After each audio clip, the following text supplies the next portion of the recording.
தமிழர்களின் number one choice Tamil matrimony. தீபம் அகர்பத்தி, ஒரு தெய்வீக அனுபவம்.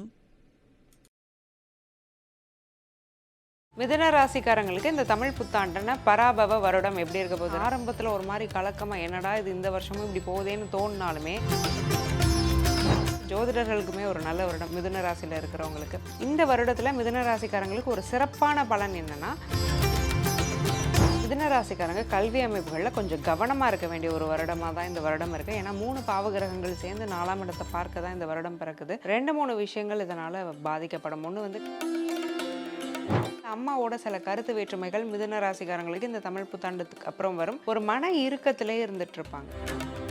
கையில் பணம் நிறையா வருது, வீண் செலவு குறையுதுங்கிற பட்சத்தில் கடனை அடைச்சிடுவாங்க. புது கடன்கள் ஏற்படாமல் பாதுகாத்துக்கலாம். கொஞ்சம் மருத்துவ செலவுகள் மட்டும். அரேஞ்ச்டு மேரேஜ் தான் பாசிபிள். லவ் மேரேஜ் எதுலேயும் பண்ணலான் இருக்கிறீங்கன்னா இந்த ஒரு வருடம் தள்ளி போடுறது தான் நல்லது.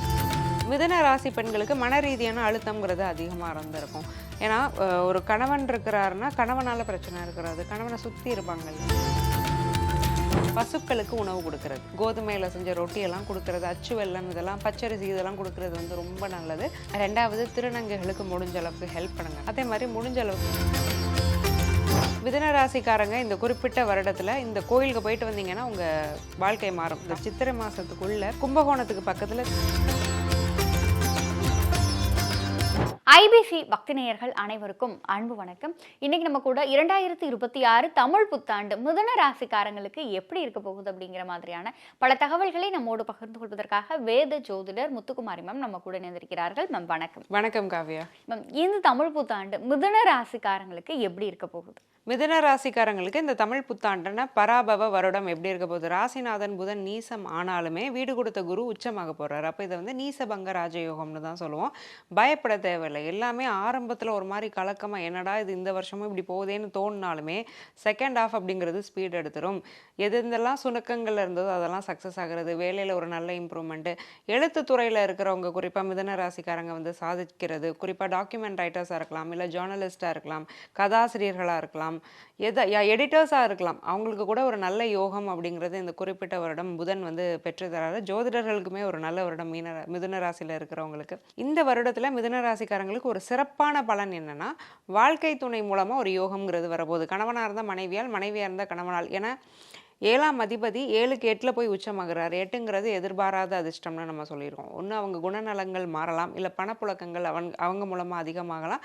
2 பேரும் ஒரு சேர்ந்து முன்னேறதுங்கிற மாதிரியான ஒரு வீடியோலாம் ட்ரெண்ட் ஆச்சு பார்த்தீங்களா? அந்த மாதிரி 2 பேரும் சேர்ந்து முன்னேற போகிறீங்க. இப்போ இந்த மிதுன ராசின்னு எடுக்கும் பொழுது அவங்களுடைய படிப்பு சார்ந்த விஷயங்கள், கல்வி, மேற்படிப்பு, வெளிநாட்டு படிப்பு, இதெல்லாம் இந்த வருஷம் எப்படி இருக்கு மேம்? மிதுன ராசிக்காரங்க கல்வி அமைப்புகளில் கொஞ்சம் கவனமாக இருக்க வேண்டிய ஒரு வருடமாக தான் இந்த வருடம் இருக்குது. ஏன்னா 3 பாவகிரகங்கள் சேர்ந்து 4ஆம் இடத்தை பார்க்க தான் இந்த வருடம் பிறக்குது. 2-3 விஷயங்கள் இதனால் பாதிக்கப்படும். ஒன்று வந்து கல்வியில் வந்து கான்சன்ட்ரேஷன் மிஸ் ஆகிறது. கொஞ்சம் நேரம் கழித்து படிப்போம்னு தள்ளி போட்டுகிட்டே இருக்கிறது, இல்லை அடுத்த அட்டெம்ப்டில் பார்த்துக்கலான்னு இப்போவே முடிவு பண்ணிடுறது. சில பேர்லாம் ஆன்சர்ஸ் தெரிஞ்சும் எழுதாமல் பேப்பர் கொடுத்துட்டு வந்தேன்னு சொல்லுவாங்க இல்லையா? அதெல்லாம் இந்த மாதிரி அமைப்பில் தான் நடக்கும். ஒரு விரக்தியான ஒரு மனோநிலை வந்துடும். படிப்பை அணுகக்கூடிய ஒரு மைண்ட் செட்டே வராது. அதில் வந்து கொஞ்சம் கவனமாக இருந்து கான்ஷியஸாக இவங்களா டைம் ஸ்பெண்ட் பண்ணி இல்லை ஏதாவது ஒரு கைடன்ஸ் வச்சுட்டு படிக்க ஆரம்பித்தாங்கன்னா நல்லது. 2வது அம்மாவோட சில கருத்து வேற்றுமைகள் மிதுன ராசிக்காரங்களுக்கு இந்த தமிழ் புத்தாண்டுக்கு அப்புறம் வரும். ஒரு மன இறுக்கத்திலே இருந்துட்டு இருப்பாங்க. பட் இது வந்து குரு பயிற்சிக்கு அப்புறம் நிச்சயமாக சரியாயிடும். பட் அதுவரை இந்த பிரச்சனைகள் கொஞ்சம் ப்ரெசிஸ்டண்டாக இருக்க தான் செய்யும். இப்போ இந்த மிதுன ராசிக்காரர்களினுடைய வேலை சார்ந்த விஷயங்கள், சம்பளம் வாங்குற வேலையாக இருந்தாலும் சரி, சம்பளம் கொடுக்குற வேலையாக இருந்தாலும் சரி, அவங்களுக்கான கால சூழல் இந்த தமிழ் புத்தாண்டில் எப்படி இருக்கு? மிதுன ராசிக்காரங்களில் வேலை வாய்ப்பில் இருக்கிறாங்க. நாங்கள் வந்து ஒரு 9 to 5 ஜாப் செய்கிறவங்க, எங்களுக்கு எப்படி இருக்க போகுது இந்த வருஷம், நாங்கள் ஏதாவது நல்ல விஷயத்த எக்ஸ்பெக்ட் பண்ணலாமா? 6ஆம் இடம், 6ஆம் அதிபதி செவ்வாய் 11ல் லாபத்தில் போய் உட்காந்துருக்கிறார். அப்போ வேலை மூலமாக லாபம். ஸோ இருக்கிற வேலையில் ஒரு நல்ல ப்ராக்ரெஷன் கிடைக்கிறது, நல்ல பெயர் கிடைக்கிறது, அடுத்த கட்டத்துக்கு போகிறது. ஏதாவது ஒரு கோர்ஸ் படித்து தன்னை அப்கிரேட் பண்ணுவாங்க.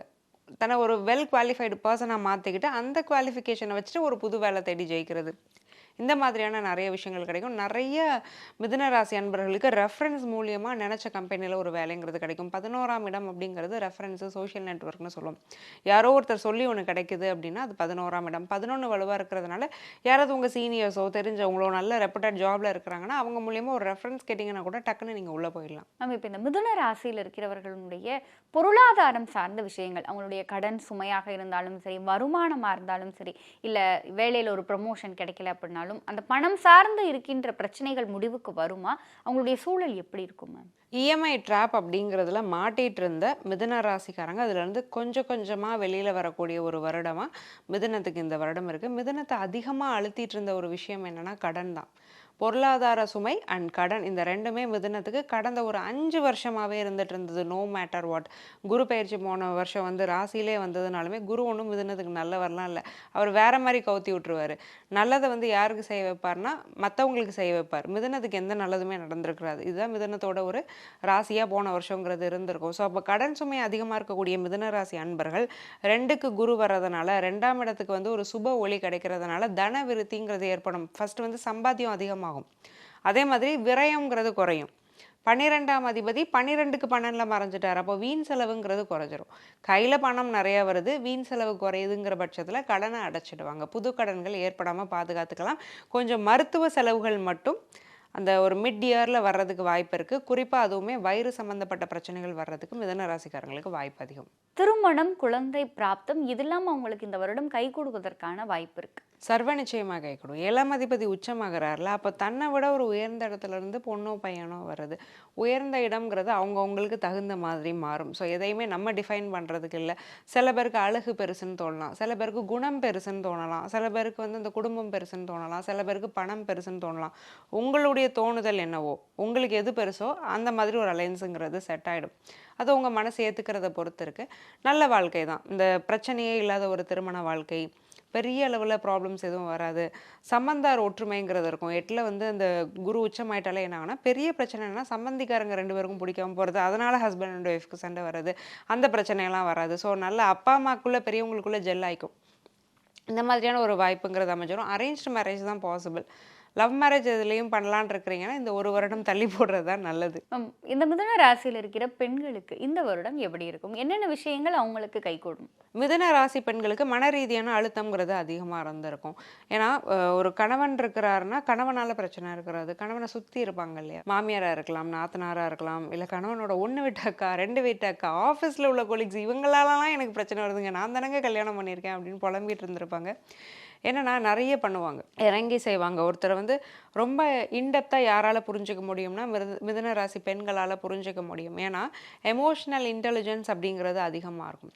பட் அந்த சைடில் இருந்து கிடைக்கிறது ரொம்ப கம்மியாக இவங்களுக்கு இருக்கும். ஸோ அதனால் 3ஆம் நபர்கள் தலையிடுமே கணவன் மனைவிக்குள்ளே அதிகமாக இருந்திருக்கும். அந்த பிரச்சனையெல்லாம் அந்த குரு பயிற்சிக்கு அப்புறம் நீங்கிடும். கணவன் வந்து நீங்கள் சொல்கிற விஷயங்களை காது கொடுத்து கேட்க ஆரம்பிப்பார், உங்களை புரிஞ்சிக்க ஆரம்பிப்பார். ஸோ மிதுன ராசி பெண்களுக்கு திருமண வாழ்க்கையை பொறுத்த வரைக்கும் குரு பயிற்சிக்கு அப்புறம் ஒரு நிம்மதிங்கிறது நிச்சயமாக இருக்கும். இந்த மிதுன ராசிக்காரர்கள் இன்னும் அவர்களுக்கு வெற்றி கிடைப்பதற்கும் இந்த தமிழ் புத்தாண்டு அவர்களுக்கு ஒரு நல்ல ஆண்டாக அமைவதற்கும் அவங்க என்ன மாதிரியான வாழ்வியல் மற்றும் ஆன்மீக பரிகாரம் செய்யலாம்? மிதுன ராசிக்காரங்க இன்னும் நாங்கள் சிறப்பாக இருக்கணும், எங்களுடைய வேலை வாய்ப்பு தொழில் குடும்பம் எல்லாமே எங்களுக்கு நல்லா இருக்கணும், எந்த விஷயத்துங்க நாங்கள் பண்ணலாம், தமிழ் புத்தாண்டை வந்து நாங்கள் இன்னும் சிறப்பாக மாற்றணும்னு கேட்டிங்கன்னா பசுக்களுக்கு உணவு கொடுக்கறது. அடிக்கடி பக்கத்தில் ஏதாவது பசுக்கள் நீங்கள் பார்க்குறீங்க அப்படின்னா மாதத்தில் ஒரு புதன்கிழமையோ மாதத்தில் ஒரு பௌர்ணமியோ அந்த பசுவுக்கு போய் ஏதாவது ஒரு உணவு கொடுக்குறது. அது என்ன சாப்பிடுமோ அதை கொடுக்கணும், நம்ம சாப்பிட்றத கொடுத்துடக்கூடாது. ஸோ அந்த ஓனர்ஸ்டெல்லாம் கேட்டுட்டு கொடுங்க, இவங்க வாட்டில் எல்லாத்தையும் போய் கொடுத்துட்றாங்க. அந்த மாதிரி பிரச்சனைகள்லாம் நம்ம கேள்விப்படுறோம், அதனால் சொல்கிறேன். ஸோ அந்த அவங்க என்ன கொடுக்க விருப்பப்படுறாங்களோ கொடுங்க. பொதுவாக அகத்திக்கீரை, மஞ்சள் வாழைப்பழம், கோதுமையில் செஞ்ச ரொட்டியெல்லாம் கொடுக்கறது, அச்சு வெல்லம், இதெல்லாம் பச்சரிசி இதெல்லாம் கொடுக்கறது வந்து ரொம்ப நல்லது. ஸோ இந்த மாதிரியான ஐட்டம்ஸை கொஞ்சம் கொடுக்க பாருங்கள். 2வது திருநங்கைகளுக்கு முடிஞ்ச அளவுக்கு ஹெல்ப் பண்ணுங்க. நான் இது ரெகுலராக மிதுனத்துக்கு சொல்கிற ஒரு விஷயம் தான். அதே மாதிரி முடிஞ்ச அளவுக்கு மஞ்சள் கலரில் ஆடைகளை அணிகிறத தவிர்த்துக்கணும். ஏன்னா குருவும் உச்சமாகிறாரு, குரு கெட்டவர். உச்சமாயிட்டு பலன்கள் சில விஷயம் கொடுப்பார், அவருக்கு அரகத்துவத்தை கெடுக்க மாட்டார். அதுக்காக அவரை நம்ம ஆக்டிவேட் பண்ணிருக்கக்கூடாது. எல்லோ கலரை வந்து மிதுன ராசிக்காரங்க கம்ப்ளீட்டாக அவாய்ட் பண்ணிடுறது. இந்த 3 விஷயங்களையும் கொஞ்சம் ரெகுலராக பண்ணிட்டு இருந்தாங்கன்னா லைஃப் நல்லாயிருக்கும்.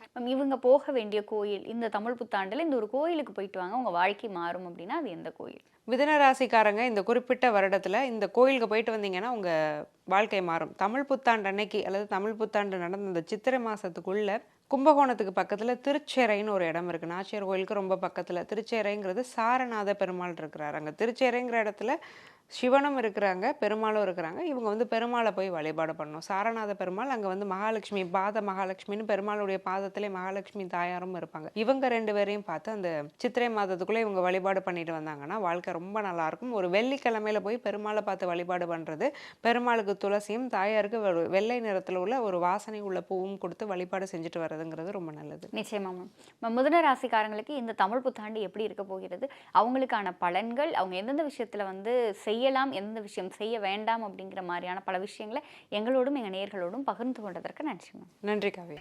தமிழர்களின் நம்பர் 1 சாய்ஸ் தமிழ் மேட்ரிமோனி. தீபம் அகர்பத்தி ஒரு தெய்வீக அனுபவம்.